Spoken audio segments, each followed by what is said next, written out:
Hello everyone and welcome to another video of Mr. Mark Explains History. We're still talking about the Cold War and today we focus on the Iron Curtain speech and the Long Telegram, which both happened in 1946.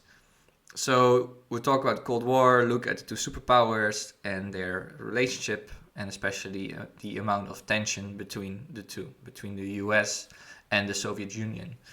Right now we focus on the start of the Cold War. In the previous video I talked about the atomic bomb. Some people say this is when the Cold War started, other people say a bit later, some say a bit earlier. Anyway, it's really an important moment in this early phase, the start of the Cold War. Today we're going to look at the Iron Curtain, Long Telegram, and later about Truman Doctrine, Marshall Plan, and the Soviet reaction to all of those things. So today, Iron Curtain and the Long Telegram, and focus on, let's say, the first year after World War II, 1946, what's happening. So a little review about the effects of the atomic bomb, why was that important in the Cold War. It ended World War II. Because of that, Japan surrendered and was defeated and World War II ended. It increased again tensions between the US and the Soviet Union because the US had kept it a secret from Stalin and that the US had now this super powerful weapon they could potentially use also against the Soviet Union. And it also created a different reality, a world with nuclear weapons, so where nations have these very powerful weapons they can use. So let's look at a couple of things happening in 1946 and then what effect they had on the relations between the US and the Soviet Union. So one thing that's happening in 1946 is the Soviet expansion. So the Soviets, the Red Army, had liberated / occupied Central and Eastern Europe, and they're not really leaving. They promised to stick to the Declaration of Liberated Europe and organize elections so the people could choose their own leaders.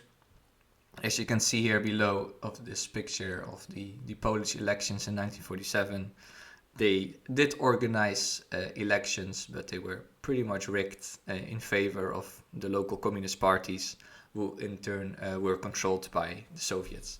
So they could technically choose, but it was not really fair elections. There was also a lot of propaganda to vote for the communists. They also got rid of a lot of opponents in fake trials. There was also still the military presence, so the Red Army could still interfere with some things.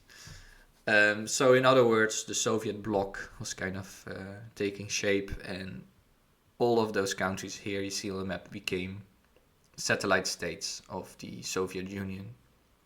So increasingly controlled by Moscow, let's say. So this is happening in 1946, and a couple of people in the West start to notice this and warn about this.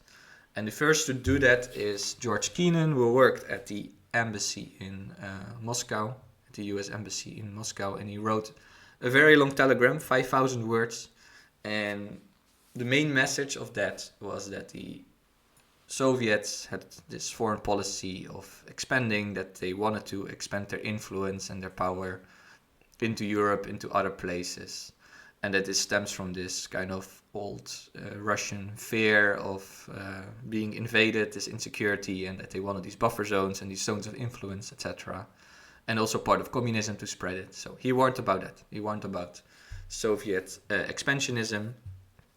And he proposed a policy of containment, that the Soviet Union and communism should be contained and not spread to more countries. This will become a very important policy later, and his telegram also became, you could say, the basis of US foreign strategy. So he warned the US and also the West, like, watch out, these are the real Soviet intentions, so we have to be careful and contain them.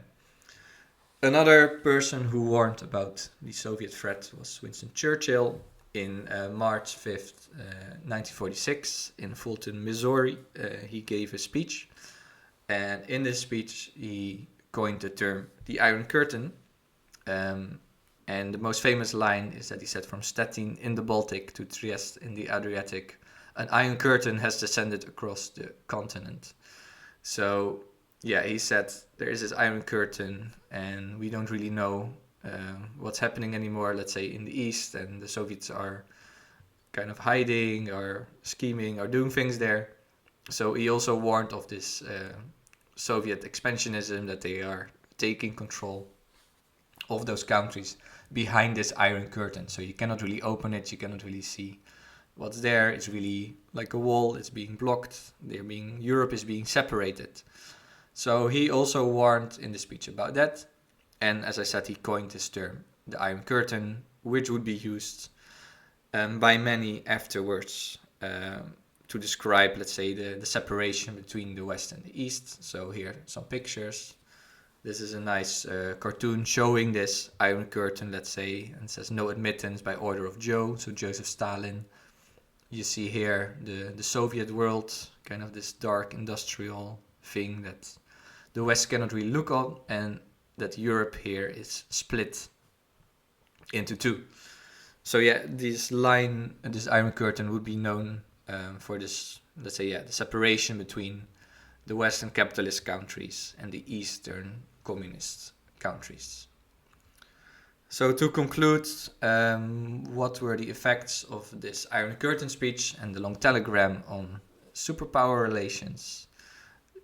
The tensions further increased. Why is that the case? Because the US and the West, they started to see the Soviet Union more and more as a threat, that they had the intention to expand let's say, their power, their influence, communism, and expand their land. So they see it more and more as a threat, and as a result, that should be contained. So they noticed it mostly in Central and Eastern Europe, where they were, let's say, taking over through these elections, propaganda, use of force, etc. And they wanted to contain it, so this potential spread to other places. They wanted to contain it, and someone who officially, let's say, stated that was Truman in his speech where he announced the Truman Doctrine, and we're also going to talk about the Marshall Plan in the next videos. So when the US is really starting to do something about the Soviet expansionism, and they are going to contain it. I'll explain in the next video how they are going to do that. So thank you for watching this video. Leave a comment, like and subscribe, and see you next time.